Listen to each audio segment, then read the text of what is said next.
If I lend you my dress, you're not gonna rip it apart in places and return it to me stained. In fact, since it's not yours, you're gonna take extra care of it.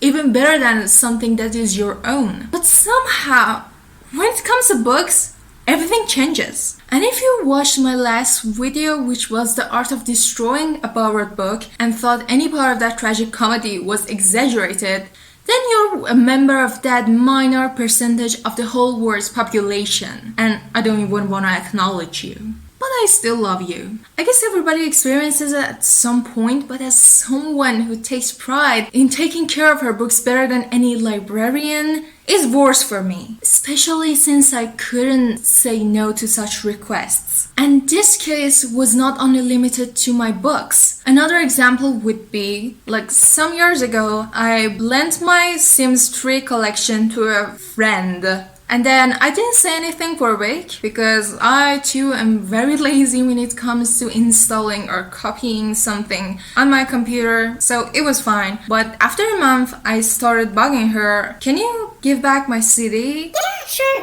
I haven't had the chance to install it yet. I will. It just never happened. After like 3 or 4 months, her friends dragged her in front of me, and even then she didn't speak. One of her friends said, look, you're not gonna get your CD back. She's lost it. And my issue was that back then I had lent it at the beginning of the school year, where I was the most carried away version of myself, and I had deleted every single game I had on my computer, including The Sims. And if you thought, look, you could have just asked for a refund or had bought it again, Sims is not an actual legal game. It's not like anyone in the Islamic Republic can buy the rights and publish it. I had to find someone who had brought a few collections from abroad. I am Simsless, you guys! Another horrible example would be my favorite game, The Lord of the Rings War in the North, which I lent it to a friend, and when she returned it to me, I found the whole pocket. It's called pocket, right? Filled with this powder, which we used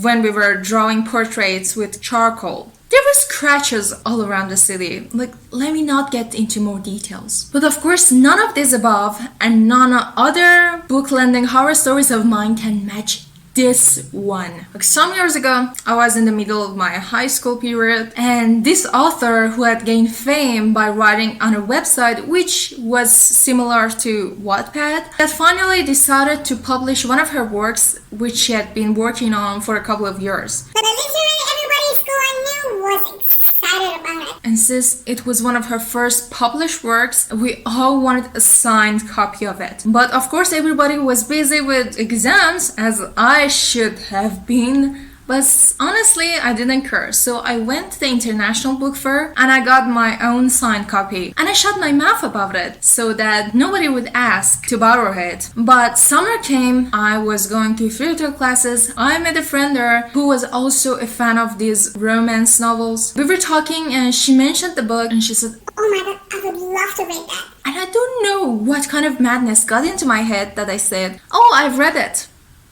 I'm sure you can guess what happened next. It was a 800-page novel, so I didn't really push her to finish it right away, even though I had, despite the bloody exams, until the last session of the class. Like, we used to be so close, we even sat next to each other all the time. But that day, when I arrived 5 minutes late, she was sitting in between of 2 other friends of ours. She pointed to the last chair left and said, oh, Shahrzad, put your books there. Yep. And she had already told me that she hadn't been really interested in this story and had read only 100 pages of it. I picked my 2 books. One was untouched because she hadn't touched it.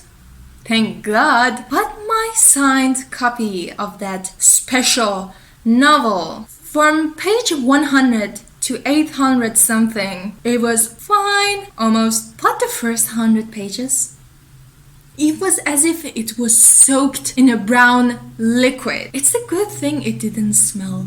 My signed copy of the bestseller novel of the year was stained in God knows what. I'd like to think it was tea. It had happened previously, but never had it happened to such important case, and I was feeling frustrated with her and myself the whole 1.5 hour session. So when it was done and we were saying our goodbyes, I decided I wouldn't want to keep quiet about it anymore. I would stand up for my rights. I would stand up for myself. So I said,